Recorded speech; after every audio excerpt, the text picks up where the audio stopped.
Pinatawag ng Movie and Television Review and Classification Board, MTRCB, ang production team ng hit ABS-CBN primetime action series na Sigabo, bilang bahagi ng kanilang responsableng paggabay initiatives, matapos makatanggap ang ahensya ng mahigit 10 reklamo mula sa ilang manunood kaugnay ng umano'y labis na pagpapakita ng karahasan sa serye. Sa isang pahayag noong Martes ikapito ng Hulyo, sinabi ng MTRCB na nagsagawa ito ng compliance seminar para sa mga producer at kinatawan ng programa sa tanggapan ng ahensya sa Quezon City.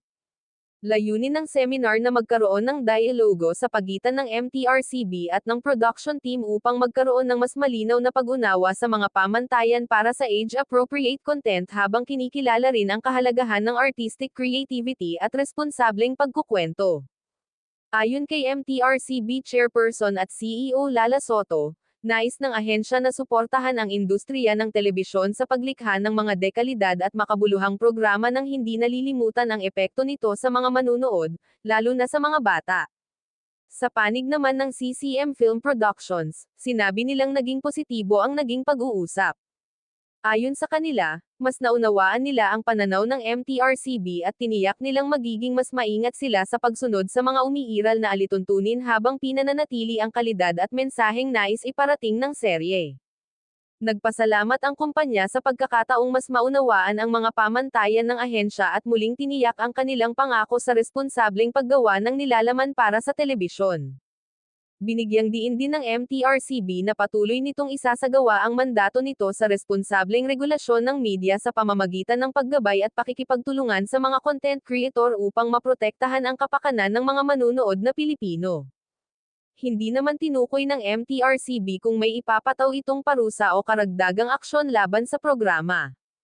Sa halip, inilarawan ng ahensya ang seminar bilang bahagi ng patuloy nitong pakikipag-ugnayan sa mga producer upang matiyak ang balanseng paghahatid ng aliw at responsableng nilalaman sa telebisyon.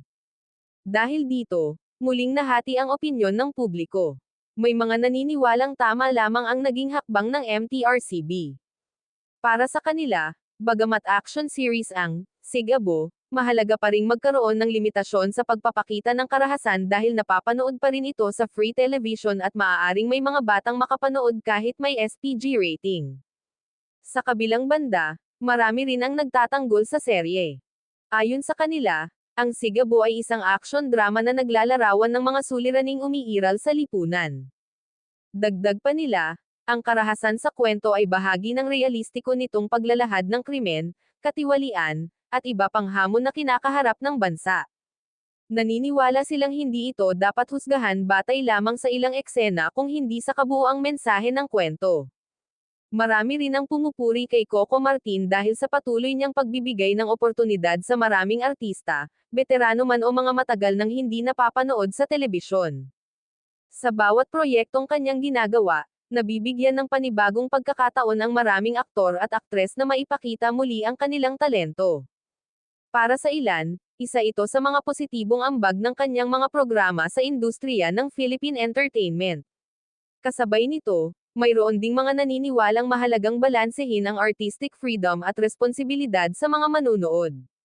Sa huli, iisa ang layunin ng magkabilang panig, ang makapaghatid ng dekalidad na palabas habang napapangalagaan ang kapakanan ng mga manunood.